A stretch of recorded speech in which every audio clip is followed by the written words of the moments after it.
हमने भी माइटोसिस ख़त्म किया और अब मियोसिस शुरू करेंगे। मियोसिस ऑल ओवर एक रिडक्शनल डिवीज़न है। मतलब अगर पूरे मियोसिस को देखें तो वो सपोज़ कि हमारे जब 23 पेयर्स ऑफ क्रोमोसोम्स होते हैं तो मियोसिस होने के बाद वो सिर्फ 23 क्रोमोसोम्स बनते हैं। मतलब कि उनकी वो हाफ़ हो जाते हैं, उसका क्रोमोसोम नंबर हाफ़ होता है, मतलब 2n से n हो जाता है ऑल ओवर। अगर हम ऑल ओवर मियोसिस को देखें तो बट मियोसिस को मतलब मियोसिस जो सेल साइकिल है उसमें सेल डिवीज़न और न्यूक्लियस डिवीज़न मतलब कैरियोकाइनेसिस एंड साइटोकाइनेसिस उसकी 2 साइकिल्स होती हैं।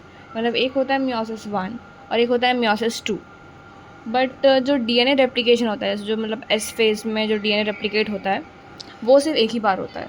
तो इस वजह से जो टोटल रिजल्टिंग होती है वो 2n से n बन जाती है at the end of meiosis 2। तो जो फ्लो होता है वो ऐसा होता है कि मियोसिस 1 उसमें प्रोफेज़ 1, मेटाफेज़ 1, एनाफेज़ 1, टेलोफेज़ 1 इतना मियोसिस 1 में होता है। अब मियोसिस 1 को देखें अगर तो इसके प्रोफेज़ में काफ़ी अंदर मतलब प्रोफेज़ थोड़ा सा लंबा होता है इसका मियोसिस 1 का। तो कह सकते हैं प्रोफेज़ 1 थोड़ा लंबा होता है और उसमें एक्चुअली जो क्रोमोसोम्स होते हैं होमोलोगस क्रोमोसोम्स वो पेयर हो जाते हैं और इससे और जब पेयरिंग के बाद जब वो फिर अलग होते हैं तो एक्चुअली 2n से जो क्रोमोसोम नंबर है वो n में कन्वर्ट हो जाता है तब। मतलब जब सॉरी होमोलोगस क्रोमोसोम्स जो होते हैं वो पेयर करेंगे प्रोफेज़ 1 में, बट फिर एनाफेज़ 1 में वो अलग हो जाते हैं, तब उसका क्रोमोसोम नंबर 2n से n हो जाता है। सो मियोसिस 1 में मतलब एक्चुअली देखा जाए तो मियोसिस 1 एक रिडक्शनल डिवीज़न है जिसमें मियोसिस 1 में ही 2n से n हो जा रहे हैं।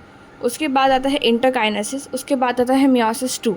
Meiosis 2 is just like mitosis. Meiosis 2 मतलब जैसे अगर हम हैप्लॉइड सेल का माइटोसिस करें, जो मतलब एक्चुअली मियोसिस 1 में एक डिप्लॉइड सेल से हैप्लॉइड सेल बन चुका है।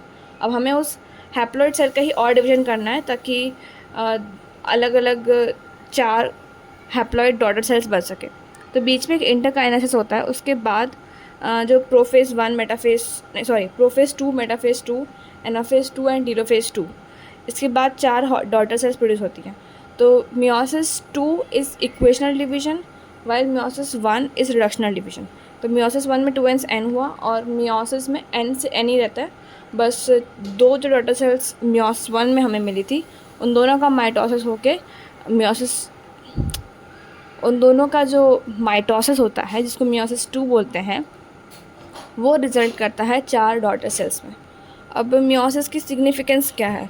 Because meiosis normally like generally helps in gamete formation. मतलब 2n से n जब जा रहा है तो जब सेक्सुअल रिप्रोडक्शन में जो गैमेट फॉर्मेशन एक नीड होती है उसको फुलफ़िल करता है मियोसिस। और जैसे मैंने बताया इसमें 2 cycles of karyokinesis and cytokinesis होती हैं, बट रेप्लिकेशन ऑफ डीएनए सिर्फ एक ही बार होता है जो कि मियोसिस 1 के पहले होता है।